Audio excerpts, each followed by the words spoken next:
할렐루야. 우리 옆에 분들에게 이렇게 인사하겠습니다. 메리 크리스마스. 여러분, 우리는 늘 그런 마음이 있어요. 한 번에 끝낼 수 있는 것을 그 표정 한 번 바뀌지 않아서 한 번 다시 하게 되는데, 한 번 더 인사할 때에 해피 크리스마스 인사하겠습니다. 해피 크리스마스. 아멘. 지난주에 목사님 한 분이 저희 교회를 방문을 하셨어요. 근데 이제 방문을 하시면 대부분의 목사님들은 이 교회 둘러보는 것을 기뻐합니다. 저희는 사실은 이렇게 뭐 보여드릴 게 별로 없지만 여기저기 둘러보고 이제 본당에 와서 본당을 둘러보는데 약간 놀라는 분위기인 거예요. 두 가지 질문을 던졌는데, 어떤 질문을 던졌냐면 이 트리를 보면서 왜 이렇게 트리가 단순하냐는 거예요. 그리고 또 한 가지 질문은 뭐냐면 이 강단에 있는 이 박스는 뭐냐는 거예요. 제가 속으로 이 촌스러운 목사님 이 의미를 모르다니. 여러분, 만약에 여러분들에게 이런 질문이 주어졌다고 생각해 보세요. 여러분 뭐라고 대답하시겠어요? 교회 성탄 트리가 왜 이렇게 단순하냐고 묻는다면, 또 강단에 있는 이 상자들은 왜 쌓아둔 거냐고 묻는다면 여러분들은 뭐라고 답하시겠냐 하는 거죠. 여러분, 사실 우리 교회의 이 성탄 트리는요, 성탄을 기다리는 우리의 신앙의 고백에 담겨져 있죠. 맞습니까? 여러분, 우리가 어떤 의미가 이 성탄의 트리에 담겨져 있느냐? 교회 역사에서 성탄을 상징하는 세 가지 색깔이 있다고 말씀을 드렸어요. 어떤 색이에요? 빨강, 초록, 하얀색이죠. 이 세 가지가 각각 뭘 상징하느냐? 빨간색은 예수님의 십자가 대속 사역을 의미하죠. 그리고 초록은요? 초록은 예수님께서 베풀어 주신 영원한 생명, 영원한 소망을 보여주죠. 그리고 마지막 이 흰색, 하얀 전등의 색은 뭘 의미해요? 승리의 빛이죠. 모든 어둠을 물리치는 승리의 빛을 상징한다는 거예요. 그 영적인 의미를 담아서 거기다가 가장 최신 유행을 따라서 저희가 이 성탄 트리를 했는데, 그분은 뭐가 주렁주렁 달려 있어야만 된다고 생각을 했던 거예요. 그래서 제가 이 설명을 드리니까 깜짝 놀라면서 뭐라고 반응했느냐? 와, 목사님 역시 동부교회네요, 이러더라고요. 여러분, 그러면 이 여러분 보시기에 오른쪽에 있는 이 상자들, 이거 왜 쌓아놨을까요? 그렇죠. 우리 미래 세대들에게 성탄의 큰 기쁨, 아기 예수 탄생의 소망을 그들에게 전하기 위해서 이 상자를 쌓아뒀던 거예요. 여러분, 이 상자 안에 뭐가 들어있는 줄 아세요? 이 상자 안에는요, 여러분들이 새벽마다 예배마다 했던 그 미래 세대를 위한 기도가 담겨져 있어요. 아멘. 이 상자 속에는 여러분들이 우리 미래 세대를 향한 사랑의 마음이 담겨져 있어요. 아멘. 이 상자 속에는 우리 아이들에게 진짜 마음만 그런 것이 아니라 실제로 주고 싶은 최고의 선물이 이 속에 담겨져 있습니다. 그래서 여러분, 이 성탄절 당일에 이 상자를 열어서 상자 안에 있는 최고의 선물을 우리 아이들이 받게 될 때의 그 기쁨을 한번 생각해 보시라고요. 제가 이 상자를 보면서 작년에 한 아이, 저희 주일학교 아이가 했던 질문이 생각이 났어요. 이 아이가 저희한테 뭐라고 질문했냐면, 목사님, 여기에 진짜 선물이 있어요? 이렇게 물어보는 거예요. 그래서 제가 그 아이에게 뭐라고 말했냐면, 있지. 이 상자 속에 너를 향한 어른들의 기도가 있고, 이 상자 속에 너를 향한 어른들의 사랑도 담겨 있고, 심지어 이 속에 네가 받을 수 있는 최고의 정성 어린 선물도 담겨져 있어. 그러자 이 아이가 하는 말이, 목사님, 그럼 지금 주면 안 돼요? 이게 너무 열고 싶어 죽겠다는 거예요. 그래서 제가 뭐라고 했느냐? 이놈아, 기다려라. 왜냐하면 여러분, 성탄의 기쁨은 기다림의 싸움에서 승리한 사람만이 누릴 수 있는 것인 줄로 믿습니다. 이 기다림의 싸움을 하지 못하면 성탄의 선물을 받을 수가 없는 거예요. 여러분, 오늘날 세상이 얼마나 어둡고 혼란스럽습니까? 곳곳에서 전쟁이 일어나요. 싸움의 소식이 들려옵니다. 분열과 갈등이 반복하고 수많은 죄의 문화들이 우리 가운데 만연되어 있어요. 그래서 우리의 마음은 늘 불안하죠. 염려와 걱정과 근심이 가득합니다. 실제로 우리의 삶은 해결되지 않는 그 답답함, 그 인생의 문제 속에 답답함이 있고, 이유는 모르겠는데 그냥 의미 없이 분주한 게 우리의 삶의 모습이에요. 여러분, 그럼에도 우리에게 소망이 있는 것은 우리가 성탄의 주님, 온 세상의 통치자이신 예수님을 기다리면 그 기다림의 끝에서 그 기다림에 승리한 자에게만 주시는 주님의 놀라운 기쁨과 소망이 우리에게 임하게 될 줄로 믿습니다. 그런 의미에서 여러분 한 번 더 우리 인사했으면 좋겠어요. 뭐라고 인사하느냐? 왕이 오십니다. 왕을 기대합시다. 아멘이십니까? 여러분 오늘 본문 이사야 11장은요 예언의 말씀이에요. 어떤 예언의 말씀이냐? 메시아가 누구에게서 나오는가, 또 와서는 어떤 역할을 할 것인가, 이걸 보여주는 메시아 대망 예언의 말씀이라는 거죠. 그런데 중요한 것은요 여러분 오늘 본문에 배경이 있다는 거예요. 왜 메시아를 그들이 대망할 수밖에 없는지 그 배경을 알아야만 한다는 거죠. 때는 남유다 왕국의 12번째 왕, 누굴까요? 아하스죠. 그 아하스가 다스리던 때로 가봐야 돼요. 여러분 남유다에서 최악의 왕, 이건 도저히 용납이 안 되는 최악의 왕 둘을 꼽는다면 누군지 아세요? 제가 좀 전에 말씀드린 아하스와 므낫세예요. 특별히 아하스와 므낫세의 관계를 보면 여러분 아하스는요 므낫세의 할아버지예요. 친할아버지인 거죠. 아하스가 16년을 이스라엘 통치를 했는데 뭐만 했느냐? 죄만 지었어요. 온통 악행만 저지르더라는 거죠. 수많은 악정 가운데 가장 핵심이 뭐냐? 바로 우상숭배였다는 거예요.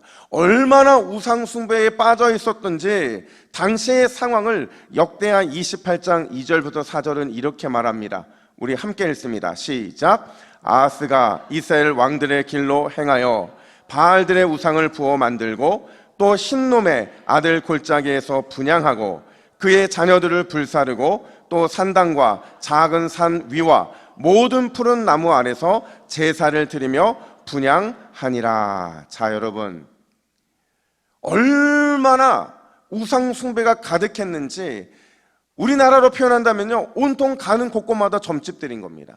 온통 모든 곳에서 무당만 보이는 거예요. 산이라는 산마다 땅이라는 땅마다 다 우상 숭배로 가득해서 우상 아닌 곳을 찾기가 힘들었던, 그만큼 영적으로 어두웠던 시대가 바로 이 아하스가 통치하던 16년이었다라는 거예요. 그러다 보니까 여러분 하는 일마다요 아하스는 악수를 둡니다. 그리고 실패해요. 또 악수를 두고 또 실패합니다. 이런 일이 반복되면서 이스라엘을 영적으로 점점 피폐해지기 시작하는데 그들 가운데 특별히 북이스라엘을 무너뜨리려는 목적을 세우고 어떤 일까지 하느냐? 외세였던 아수르의 힘을 빌려와요. 이거 꼼수였거든요. 결국 이 꼼수 때문에 어떤 일이 생기게 되느냐? 도리어 아수르가 남유다를 역공합니다. 그러니까 남유다까지 완전히 무너뜨리려고 했던 거예요. 여기다가 엎침대 덧침격으로 에돔과 블레셋이 남유다를 공격하게 되는데 여러분 이 공격 때문에요 남유다 평지에서 가장 기름진 곳이라 불리는 쉐펠라, 이 곡창지대를 블레셋에게 빼앗기고 말아요. 이런 일들이 계속 악순환되다 보니까, 이 악순환이 반복되다 보니까 결국 문화와 정치와 경제와 사회와 심지어 신앙과 가정까지도 완전히 한숨밖에 없는 거예요. 절망밖에 없는 거죠. 고통밖에 없는 거예요. 그러다 백성들이 뭐라고 한숨을 쉬느냐?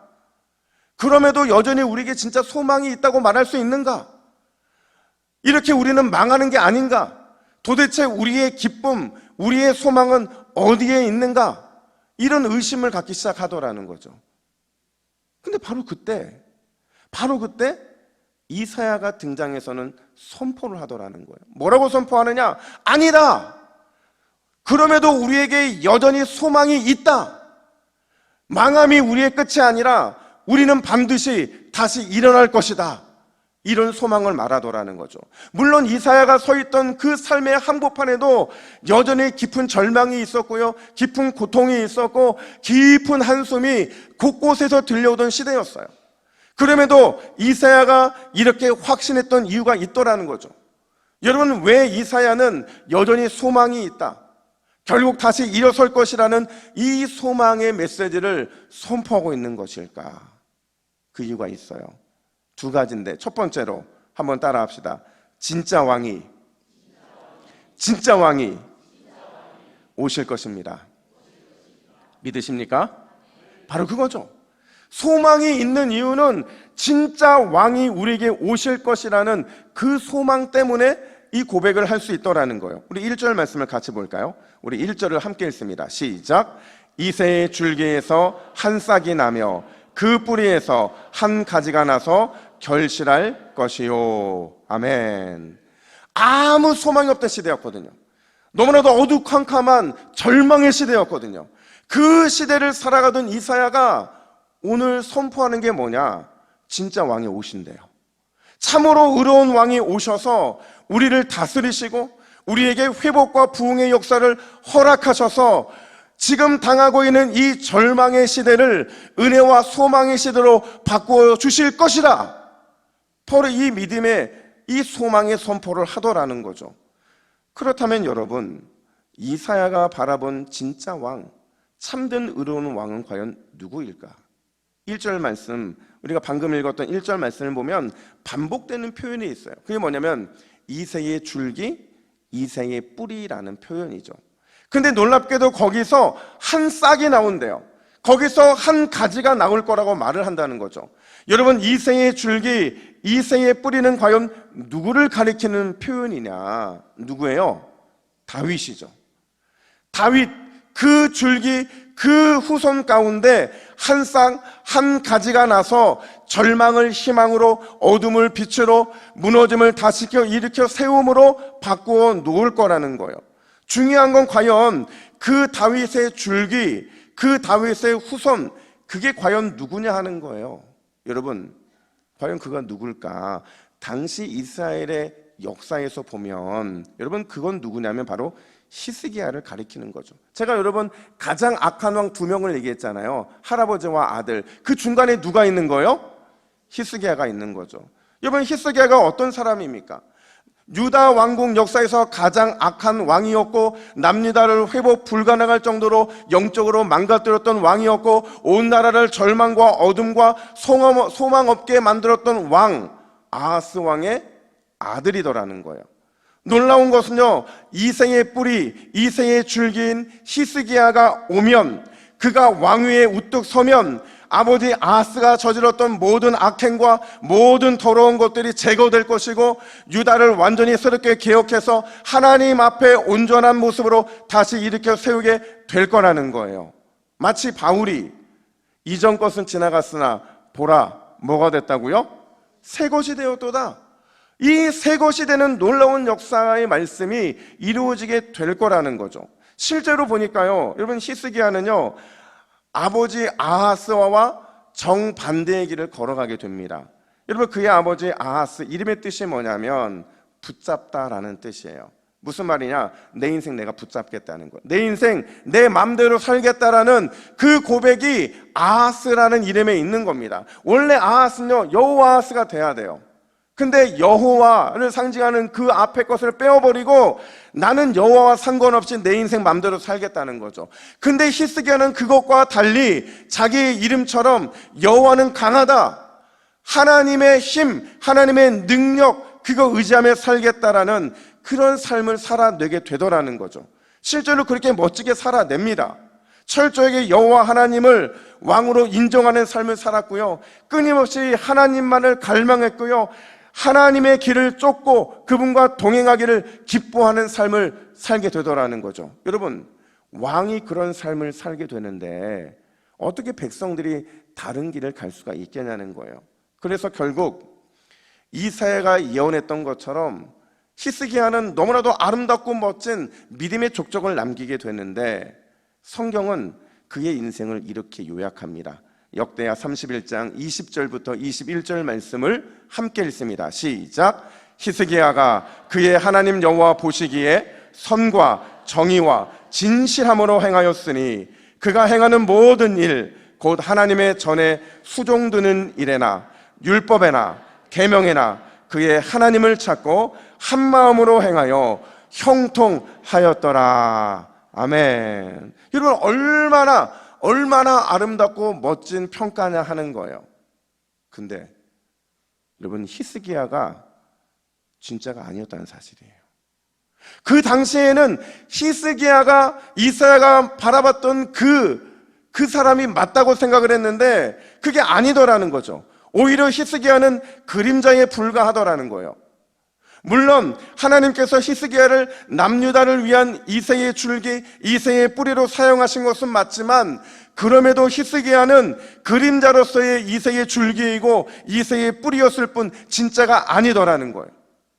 오히려 그림자, 히스기야를 통해서 그 이상, 그 너머를 바라봐야 한다고 오늘 본문은 말하고 있는 거죠. 오늘의 지금의 히스기야를 바라보면서 장차 오실 진짜 왕, 진짜 통치자, 진짜 참 소망의 주님을 기다려야 한다고 말하고 있더라는 거예요. 여러분, 과연 그가 누구일까? 2절 말씀을 보면 여호와의 영, 성령이 함께하는 사람이라고 말을 합니다. 3절에 보면 여호와를 경외하는 사람이라고 말을 합니다. 그리고 4절과 5절 우리 함께 읽습니다. 시작. 공의로 가난한 자를 심판하며 정직으로 세상의 겸손한 자를 판단할 것이며 그의 입의 막대기로 세상을 치며 그의 입술의 기운으로 악인을 죽일 것이며 공의로 그의 허리띠를 삼으며 성실로 그의 몸의 띠를 삼으리라. 아멘. 여러분, 가장 공의롭고 가장 정직하고 가장 믿음직스러운 성실하신 분, 그분이 누구예요? 그분이 누굽니까? 예수 그리스도시죠. 그분이 이새의 뿌리이면서 이새의 줄기이면서 성령으로 충분하신 분이시고 여호와 하나님을 경외하시고 절대 공의로우신 성육신하신 예수 그리스도이신 줄 믿으시기를 축복합니다. 여러분, 그분이 오셔야, 그 진짜 왕, 진짜 통치자, 진짜 소망 되신 주님이 오셔야, 그분이 우리를 다스리셔야 그때 비로소 우리의 삶이 참 소망의 삶이요, 참 평강의 삶이요, 참 은혜와 능력이 임하는 삶인 줄 믿으시기를 축복합니다. 그분이 없이는 절대로 이 모든 것들이 이루어질 수 없는 거예요. 여러분, 우리가 그리스도이신 예수님을 기다려야 하는 이유, 그 이유가 바로 이거라는 거죠. 그리스도이신 예수님이 우리 인생의 왕으로 오셔야만 우리 인생 어두움의 빛으로 절망이 소망의 능력으로 변화될 수 있기 때문인 거죠. 여러분, 참 소망이신 예수 그리스도가 저와 여러분의 마음과 인생과 우리 가정과 우리 교회에 임하시면 반드시 모든 근심과 걱정과 염려와 실패와 좌절이 정복되게 될 줄로 믿습니다. 참 소망의 기쁨이 우리에게 임하게 될 줄 믿습니다. 그래서 여러분, 우리는 이 성탄의 계절을 보내면서 절대로 잊으면 안 되는, 아니 반드시 마음에 새겨야 될 말씀이 있어요. 그 말씀이 뭐냐? 요한복음 1장 14절 우리 함께 두 번 우리 크게 함께 읽겠습니다. 시작. 우리가 그의 영광을 보니 아버지의 독생자의 영광이요 은혜와 진리가 충만하더라. 우리가 그의 영광을 보니 아버지의 독생자의 영광이요 은혜와 진리가 충만하더라. 할렐루야. 여러분, 독생자의 영광이 우리의 인생에 임할 때 그 독생자의 영광을 통해 이미 우리 인생은 은혜와 진리가 충만하게 되어 있는 줄로 믿습니다. 그 은혜가 성탄의 계절을 보내면 우리 안에 가득해야 된다는 거예요. 저는 여러분, 이 성탄을 보내면서 제 안에 정말 간절한 소망이 있어요. 그 소망이 뭐냐면 우리 교회뿐만 아니라 여러분의 가정과 여러분의 삶과 특별히 여러분의 건강과 여러분의 자녀들과 자자손손 이루어질 모든 일들 가운데 독생자의 영광이 충만하게 임하는 거예요. 독생자의 영광이 우리 인생의 곳곳에 충만하게 임하잖아요. 은혜가 없을 수가 없어요. 진리가 충만하게 임하지 않을 수가 없는 거죠. 그걸 위해 우리는 기도해야 되고 그거를 우리는 간절히 소망하면서 이 성탄의 계절을 보내야 된다는 거예요. 말씀을 묵상하면서 이미 고인이 되신 천국 가신 이효령 교수님의 말씀이 떠올랐어요. 그가 예수님을 인격적으로 만나고 나서 그 이전과 이후가 완전히 달라진 생각과 마음과 세계관을 갖게 되는데, 그가 예수님을 인격적으로 만나고 나서 했던 말 가운데 가장 유명했던 말이 바로 이 말이었어요. 어떤 말이냐? 우리가 낙타와 선인장에서 배우지 못하면 문명의 모래밭을 절대 건널 수 없다는 거예요. 낙타와 선인장이 가지고 있는 그 의미를 우리가 알아야만 이 세상의 문명이라고 하는 모래밭을 절대로, 그러니까 반드시 건너갈 수 있다는 거예요. 무슨 말이냐? 낙타와 선인장은요, 살기 위해서, 자기의 삶을 위해서 다른 것 기웃기웃하지 않는다는 거예요. 바깥에 시선을 두지 않는다는 거예요. 왜냐? 여러분, 낙타는요, 자기의 생명이 어디에 있다는 것을 알아요? 혹, 그 등에 달린 혹에 있는 물주머니에 자기의 생명이 있다는 것을 알아요. 그래, 다른 것을 기웃거리할 필요가 없는 거죠. 선인장도 마찬가지죠. 여러분, 선인장이요, 자기 몸속에 생명의 물을 머금고 있기 때문에 결국 그것이 자기에게는 가장 소중한 가치이기 때문에 그걸 지키기 위해서 자기의 몸에서 뭐를 내요? 가시를 내는 거예요. 그걸 지키기 위함이라는 거죠. 여러분, 우리도 그렇게 사는 인생이 돼야 될 줄로 믿습니다. 우리 인생의 통치자이시고 우리 인생의 참 왕이신 예수 그리스도가 우리 영혼의 유일한 물된 동산이기 때문에 우리는 세상을 향해 고개를 들고 기웃거릴 필요가 없을 뿐만 아니라 다른 것에 생명의 의미를 구걸할 필요도 없다라는 거예요. 예수 그리스도가 우리 영혼의 물된 동산인데 어느 다른 곳에서 우리의 다른 것을 찾겠냐는 거예요. 여러분, 왕이신 예수님이 우리 인생의 넉넉한 영혼의 샘터이심을 믿고 기대하고 갈망하시기를 주님의 이름으로 축복합니다. 그분과 함께하면 함께 걸어나가는 인생이 우리 인생이 가장 복된 인생인 거예요.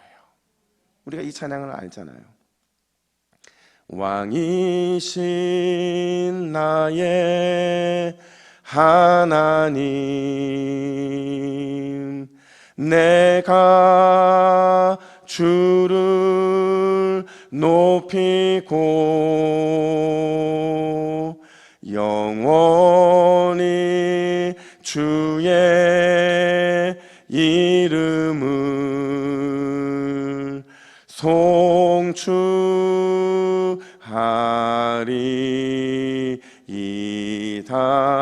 다 함께 왕이신 주님을 찬양합니다. 왕이신 나의 하나님, 내가 주를 높이고 영원히 주의 이름을 송축하리이다. 여러분, 이번 성탄을 기다리며 나는 나의 왕, 나의 주님만을 기다리겠습니다. 나의 유일한 왕 그리스도만을 높이고 영원히 송축하겠습니다. 이 고백으로 진정한 성탄의 승리자가 되시기를 주님의 이름으로 축복합니다. 뿐만 아니라 여러분, 이사야가 여전히 소망이 있고 결코 다시 일어나게 될 것이라는 그 확신을 가졌던 두 번째 이유가 있어요. 그 이유가 뭐냐? 따라합시다. 그리스도의 나라가 세워질 것입니다. 여러분, 믿으십니까? 여러분, 그리스도의 나라와 세상 나라는요, 전혀 다른 나라예요. 우리는 세상 나라의 몸을 붙이고 살아가고 있고 두 발을 이렇게 세우고 살아가고 있지만, 근데 우리가 진짜 가야 될 나라는 세상 나라입니까? 아니에요. 그리스도 예수의 나라, 그 나라가 우리가 가야 될 그 나라이고 지금도 여전히 살아내야 될 그 나라인 거죠. 근데 여러분, 이 세상 나라와 그리스도의 나라는 차원이 다른 나라예요. 어떻게 차원이 다르냐? 그리스도의 나라는요, 절대로 전쟁이나 힘과 물질과 어떤 돈과 그 모든 세상의 권세로는 이룰 수 있는 나라가 아니에요. 군대가 일어나고 주변 나라들을 정복하고 내가 이만큼 힘이 있다, 이만큼 능력이 있다고 말하는 그 힘으로 세워지는 나라가 아니라는 거죠. 반면에 세상 나라는요, 끊임없이 전쟁과 싸움과 다툼, 자기의 힘을 드러냄으로 인해서 평화를 얻으려는 나라라는 거예요. 국방의 힘을 강화하고 첨단 무기로 무장하고 최고의 전략을 사용해서 결국 승리하는 것, 그게 세상 나라가 추구하는 거짓 평화라는 거죠. 그래서 로마가 세계를 제패할 때 어떤 이 캐치프라이드를 걸었느냐? 팍스 로마나, 로마에 의한 평화, 즉 전쟁을 통한 평화를 이루어내겠다라는 이 계획을 세웠던 거라는 거죠. 그런데 이사야는요, 그거와는 정반대의 꿈을 꾸더라는 거예요. 완전히 다른 비전을 하나님께 받게 되는데, 그가 봤던 꿈, 그가 봤던 비전이 뭐냐? 그리스도의 나라는 절대로 힘으로, 권력으로, 돈으로, 전쟁으로 세울 수 없다라는 거예요. 그럼 뭘로 세울 수 있느냐? 오직 주의 영광으로, 주님의 통치와 다스림에 순종함으로 그리스도의 나라가 가능하다라는 거예요. 믿으십니까?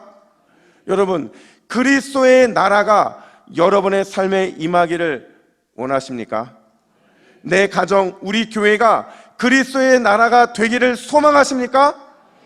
그렇다고 한다면 주님의 영광을 갈망하시기를 축복합니다. 하나님의 영광을 바라보고 그분의 통치와 그분의 다스림에 순종하시기를 축원합니다. 여러분, 그 말씀의 영광이 머무르는 곳까지 가고 날마다 그 영광의 통치와 다스림에 우리가 아멘하잖아요. 그러면 그곳이, 그 말씀의 자리가, 그 순종의 자리가 하나님 나라로 바뀌게 될 줄로 믿습니다. 그게 우리가 살아가는 방법인 거거든요. 그렇다면 중요한 질문, 여러분, 내가 우리 교회 안에 그리스도의 나라가 세워지고 있음을 우리는 어떻게 알게 되는 걸까요? 무엇을 통해 그리스도의 나라가 임했다고 우리는 확신 있게 말할 수 있는 걸까? 따라합시다. 함께함의 기쁨. 다시요. 함께함의 기쁨. 동역의 기쁨. 동행의 기쁨. 바로 그거죠. 여러분, 그리스도의 나라는요, 어떤 특별한 힘에 의해서, 어떤 대단한 한 사람에 의해 이루어지는 게 아니에요. 우리가 예수 그리스도의 이름으로 성령 안에서 함께함의 기쁨을 누릴 때, 동역하고 동행할 때, 그때 하나님의 나라, 그리스도의 나라가 임하게 되기 때문에 그렇다는 거죠. 오늘 본문 6절부터 7절을 보시면 반복되는 표현이 있는데, 우리가 이 반복되고 강조되는 표현 강조해서 우리 함께 읽습니다. 시작. 그때에 이리와 어린 양이 함께 살며 표범이 어린 염소와 함께 누우며 송아지와 어린 사자와 살찐 짐승이 함께 있어 어린아이에게 끌리며 암소와 곰이 함께 먹으며 그것들의 새끼가 함께 엎드리며. 할렐루야. 여러분, 어떤 단어가 반복이 됩니까? 함께죠. 함께라는 것은요, 동역을 의미해요. 함께라는 것은 동행을 의미하는 거죠. 그런데 심지어 이어지는 7절 하반절부터 8절 말씀을 보면 이 함께라는 단어가 더 확장되게 되는데, 우리 함께 읽습니다. 시작. 사자가 소처럼 풀을 먹을 것이며 젖 먹는 아이가 독사의 구멍에서 장난하며 젖된 어린아이가 독사의 굴에 손을 넣을 것이라. 아멘. 여러분, 이 함께라는 단어가 이 7절 하반절에서 8절 이 말씀에 보면 지금 뭐라고 표현이 되고 확장되고 있느냐? 함께함의 사랑이죠. 이 사랑은 용서이고 화목이라고 말할 수 있다는 거예요. 근데 여러분, 주목해야 되는 게 뭐냐면, 지금 독사가 사라졌습니까? 여전히 있습니까? 여전히 있어요. 사자도 여전히 있고 표범도 여전히 있고 수많은 포식자가 여전히 존재함에도 불구하고 놀라운 건 뭐냐면, 그들이 본성을 따르지 않게 되더라는 거예요. 미워하고 물고 뜯고 죽이는 그 본성을 따라가는 것이 아니라 사랑으로, 용서와 화목으로 함께 살아가게 될 거라는 것을 말해주고 있는 거죠. 어느 나라에서요? 그리스도 예수의 나라에서. 그리스도 예수의 나라가 임하면 사랑으로, 용서와 화목으로 함께 살아가게 될 거라는 것을 말해주고 있는 것이죠. 바꿔 말하면 그리스도의 나라가 임했다는 것을 확인할 수 있는 방법은 우리가 함께 하고 있느냐, 함께 사랑으로, 용서와 화목으로 나아가고 있느냐, 그게 우리의 기준이 되고 있더라는 거예요. 여러분, 제가 최근에 가장 많이 들은 말이 있어요. 몇 개월 동안 반복해서 들었던 말이 뭐냐면, 저는 이 말이 너무 행복하고 너무 좋아요. 어떤 말이냐면, 목사님, 요즘 교회 생활이 너무 행복해요. 너무 좋아요. 죽어도 여한이 없어요. 그래서 안 된다고, 죽으면 안 된다고 그랬어요. 좋은데 왜 죽어요? 근데 그만큼 너무 행복하다는 거죠. 교회의 신앙생활이. 제가 어제도 얘기를 들었고, 그 전주에도 들었고, 그 전전주에도 들었고, 만나서 얘기 못하면 가끔 전화에서도 이런 말씀을 하시는데, 물론 개 중에 다 믿진 않아요. 개 중에 저 듣기 좋으라고 하신 분들도 계실 거예요. 근데 여러분, 같은 말이 반복이 돼요. 그리고 그 말을, 똑같은 말을 함께 해요. 그럼 이건 믿을 수 있는 말입니까? 믿지 못할 말입니까? 왜 확신이 없어요? 여러분, 그러면 이건 믿을 수 있는 말이에요? 믿지 못하는 말이에요? 믿을 수 있는 말이죠. 제가 어제도 결혼식 갔다가 한 권사님이 저에게 똑같은 말을 또 하시는 거예요. 제가 막 소름이 돋더라고요.